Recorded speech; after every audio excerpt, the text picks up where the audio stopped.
Hello प्यारे दोस्तों। तो कैसे हो आप सब। तो दोस्तों, आज की हम इस वीडियो में general knowledge GK, short form में जीके, जनरल नॉलेज के बारे में आज हम जनरल नॉलेज लेंगे जो बहुत सारे एग्ज़ाम में आपको काम आएगा। जैसे कि आपका हो गया बच्चों ये डीएसएसबी, ठीक है, आपका सीटेट, आपका कोई केवीएस का एग्ज़ाम है, ठीक है, और डीएसएसबी में भी जो अलग अलग पोस्ट है उसके लिए रेलवे, एसएससी, मतलब कि हर जगह जीके तो आप जानते ही हैं कि 20 नंबर से 40 नंबर में हर में पूछा जाता है, जो कि बहुत एक काम का सब्जेक्ट है। तो आप अगर धीरे धीरे जीके की तैयारी करते रहेंगे तो बच्चों आपको फ़ायदा बहुत मिलने वाला है। तो हमारा जीके है संविधान संशोधन के बारे में। तो संविधान संशोधन के बारे में हम बच्चों ये जानते हैं कि पहले संविधान क्या है, क्योंकि हमें बेसिक तो पहले पता होना चाहिए। तो जैसे कि बच्चों कोई भी एक सिस्टम, एक ऐसा तरीका, एक ऐसा तहजीब जो कि लिखित में है, जिसके थ्रू हमारा देश चलता है, एक ऐसा कानून है, वही संविधान है। तो आप इस बात को कोई एग्जाम्पल से भी रिलेट कर सकते हैं। जैसे कि रोड पर चलने के कुछ नियम हैं कि रेड बत्ती जब चालू होता है तो आप सब अपनी भुकभुकिया गाड़ी को रोक लेते हैं, ठीक है, और जब हरा होता है तो आप सब चले जाते हैं। अब पीला होता है तो मतलब रुक लेते हैं या तो स्लो स्लो चलाते हैं, क्योंकि सिग्नल सही से नहीं मिलता है। तो उसी तरह से बच्चों ये क्या है, एक उसका एक सिस्टम है, एक कानून है। उसी तरह से आप देश में कैसे रहेंगे, कैसे काम करेंगे। अगर कोई को पता चले आप जाके 2 थप्पड़ मार देते हैं, अगर आपको या कोई 2 थप्पड़ मार देता है तो इसके ऊपर कानून है ना। तो इस यही एक संविधान एक तरीका है, एक देश कैसे चलेगा, कैसे मोदी जी कैसे काम करेंगे या कोई भी दूसरी सरकार आएगी तो कैसे काम करेंगे। ऐसा तो नहीं है कि सब पब्लिक को उठा के जेल में डाल देंगे और सबको छोड़ देंगे। तो ये सब जो है, इसी संविधान में एक कानून जो लिखा हुआ है बच्चों, उसी को हम कहते हैं संविधान। तो संविधान में समय समय पर संशोधन होता है। क्या होता है, संविधान में समय समय पर संशोधन होता है। तो वो संशोधन क्या होता है कि संविधान में जैसे कि एक कानून बन गया है कि जो मान लो एक कानून बन गया कि महिला जो है मतदान नहीं कर सकती, ठीक है।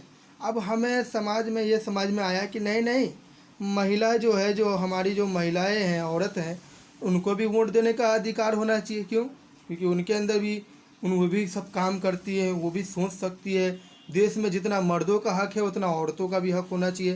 तो आप एक संशोधन करेंगे क्या कि महिलाओं को भी जो है संविधान में मतदान करने का अधिकार होना चाहिए। तो वही होता है संशोधन। तो हमारे संविधान में बच्चों अब तक 99 से 100 संशोधन हो चुके हैं, जो कानून बन चुके हैं। उसमें कुछ परिवर्तन जो हुआ है, जो उसी को हम कहते हैं संशोधन, वो 100 से भी ऊपर हो चुके हैं। तो वो अब हम पढ़ते हैं एक एक करके कि कौन सा संशोधन कब और किस चीज़ के लिए हुआ है।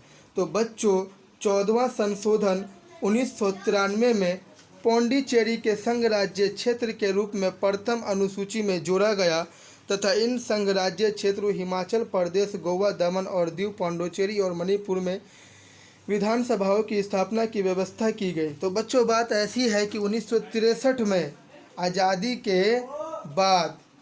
आज़ादी के बाद ही हमारा संविधान भी लागू हुआ है ना, ठीक है। 26 जनवरी 1949 को हमारा संविधान बना था और 26 जनवरी 1950 को हमारा संविधान लागू हुआ। ये भी एक जीके का आपको एक आंसर मैं बता दिया हूँ, तो आप इसे भी याद रखिएगा बच्चों। तो देखिए, पौंडीचेरी को संघ राज्य के क्षेत्र के रूप में प्रथम अनुसूची में जोड़ा गया तथा संघ राज्य क्षेत्र हिमाचल प्रदेश, गोवा, दमन और दीव, पौंडीचेरी और मणिपुर में विधानसभाओं की स्थापना की व्यवस्था की गई। यानी कि इन सब में पहले विधानसभा नहीं था। जो एमएलए का चुनाव जो होता है वो विधानसभा के थ्रू ही होता है, एमएलए, ठीक है। तो वो नहीं था, तो विधानसभा की स्थापना की गई इन सब क्षेत्र में। कौन कौन सा क्षेत्र है?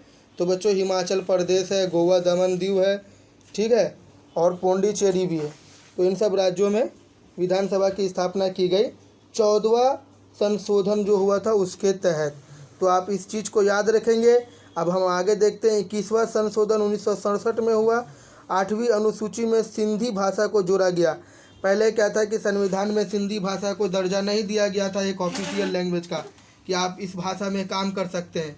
लेकिन जब 1967 में 21वां संविधान में संशोधन करके इस सिंधी को भी एक भाषा के रूप में अपनाया गया, एक सरकारी कामकाज की भाषा के रूप में, तो आज के टाइम में बच्चों अगर हम देखें तो हमारे संविधान की 8वीं अनुसूची में आज 22 भाषाओं को दर्जा दे चुका है, जिसमें एक उर्दू भी है, एक अंग्रेजी भी है और एक हिंदी हमारे राज्य भाषा भी है। ठीक है, तो उसमें सिंधी नहीं था तो उसको जोड़ा गया। तो आप याद रखेंगे 21वां संशोधन में सिंधी भाषा को जोड़ा गया। ठीक है प्यारे बच्चों, आपको अगर वीडियो समझ में आए तो आप चैनल को लाइक कर सकते हैं। जीके पे ऐसी वीडियो के लिए सब्सक्राइब कर सकते हैं। अगर अभी तक सब्सक्राइब नहीं किया है कमेंट कर सकते हैं और अपने दोस्तों को भी शेयर कर सकते हैं। तो धन्यवाद दोस्तों। बच्चों अब हम देखते हैं 22वां संशोधन। बच्चों 22वां संशोधन 1968 में संसद को मेघालय को एक स्वतंत्र राज्य के रूप में स्थापित करने तथा उसके लिए विधानमंडल और मंत्री परिषद का उपबंध करने की शक्ति प्रदान की गई। तो बच्चों 22वां संशोधन 1968 में जस्ट एक साल बाद किया गया। किस चीज़ के लिए किया गया? तो संसद को मेघालय को एक स्वतंत्र राज्य के रूप में स्थापित करने के लिए।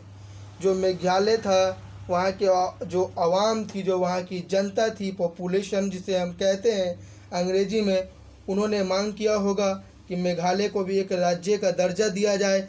तो इसीलिए वहाँ पर वो संशोधन करके 22वां संशोधन करके मेघालय को जो है एक राज्य के रूप में स्थापित करने के लिए विधानमंडल और मंत्री परिषद का उपलब्ध करने की शक्ति प्रदान की गई। ठीक है, आपको भी पता होगा 2014 में तेलंगाना जो है अपना आंध्र प्रदेश से हट करके वो भी एक नया राज्य बना है। तो बच्चों राज्य काहे बनता है? तो राज्य में जो ज़्यादातर विवाद होता है वो दो ही चीज़ के वजह से होता है। एक तो अपनी शक्ति हो जाए, अपने राज्य होगा तो, और दूसरा भाषा का जो मेल नहीं होता है ना, तो भी राज्य बदल जाता है, यहाँ तक कि देश भी बदल जाता है।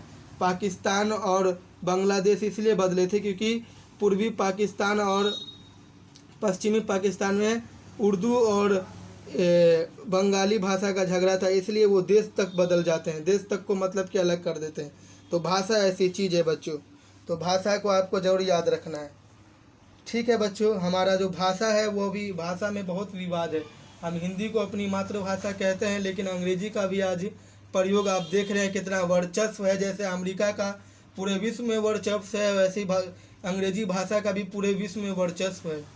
वर्चस्व मतलब बच्चों शक्ति होता है। 22वां संशोधन 1968 संसद 22वां तो हमने बच्चों पढ़ लिया। अब आगे हम पढ़ते हैं।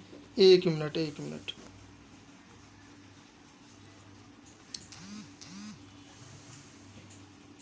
तो बच्चों अब हम पढ़ेंगे, 1 मिनट आप रुकिए।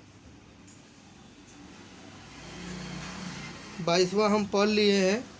अब हम पहले जो है ना, हमसे एक काम करते हैं, अब हम पढ़ते हैं 24वां संशोधन। 24वां संशोधन 1971 को हुआ था। संसद को मौलिक अधिकार सहित संविधान के किसी भी भाग में संशोधन का अधिकार दिया गया। यानी कि बच्चों 24वां संशोधन 1971 में इसलिए किया गया कि संसद को मौलिक अधिकार सहित संविधान के किसी भी भाग में संशोधन का अधिकार दिया गया। संविधान में जो है पहले हर भाग में संशोधन का, रिफॉर्म लाने का, कुछ चेंज करने का अधिकार नहीं था। तो लेकिन में जब 24वां संशोधन 1971 में किया गया तो मौलिक अधिकार में परिवर्तन का भी अधिकार नहीं था, लेकिन मौलिक अधिकार में भी परिवर्तन कर सकते हैं। इसलिए 24वां संशोधन इसलिए भी हुआ, और संविधान के किसी भी भाग में अगर संशोधन करना हो तो इसलिए भी ये किया गया। तो अभी आप देखते हैं कि आपको ये चीज़ और पता होना चाहिए कि आपके मौलिक अधिकार क्या है, क्योंकि आप एक भारत देश में रहते हैं, आपको अपना मौलिक अधिकार पता नहीं होता है तो ये चीज़ गलत हो जाएगी। आपको फिर कोई भी आपके साथ कुछ भी कर सकता है। आपको ये चीज़ ज़रूर पता होना चाहिए। आपको अपने राइट्स के लिए ज़रूर जागरूक होना चाहिए। मौलिक अधिकार में एक नया राइट्स जुड़ा है, शिक्षा का अधिकार। ठीक है, 22(1) आर्टिकल 22(1) या 22(2) के तहत, मेरे को इतना याद नहीं है अभी सही से, लेकिन 1 या 2 में है, अनुच्छेद 22(1) या 2 जो पहले शिक्षा का अधिकार नहीं था, लेकिन में ये अनुच्छेद कर ला करके आर्टिकल 22 1 या 2 हमें शिक्षा का अधिकार दिया गया। मतलब आप पहली से 8वीं क्लास तक के बच्चा को सार्वभौमिक अधिकार है कि वो भारत में शिक्षा फ्री में मुफ्त शिक्षा ले सकता है।